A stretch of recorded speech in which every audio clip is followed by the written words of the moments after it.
دروب القاهرة التاريخية، التمشية فيها كفيلة أنها تنقلك كآلة الزمن لزمن ماضي جميل أصيل مليء بالحكايات اللطاف الظراف. نحكي إليكم بعد ما وقع منها في شارع سوق السلاح بحي الدرب الأحمر، مسجد عمره 650 سنة من زمن المماليك، أنشأه كبير الأمراء سيف الدين اليوسفي كجامع وكمدرسة، يعني جواه كان بيتم دراسة علوم الدين والدنيا.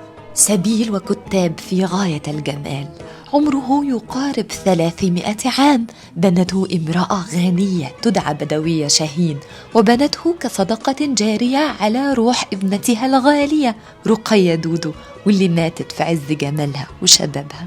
حمام بشتك اللي عمره قرب على 700 عام، مش حمام بمعنى حمام، إنما بمعنى ساونا سبا، حاجة آخر دلع في زمانهم.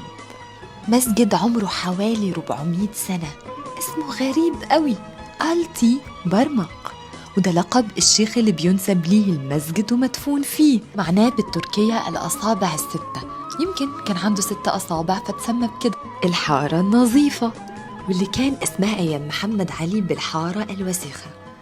أيام محمد علي كانت مسميات الشوارع وظيفية، يعني بتعبر عن ما يحدث فيها، وفي الحارة دي كانت الزبالة بتتجمع فتسمت بالحارة الوسخة بمعناها الحقيقي في اللغة العربية، يعني غير نظيفة القذرة.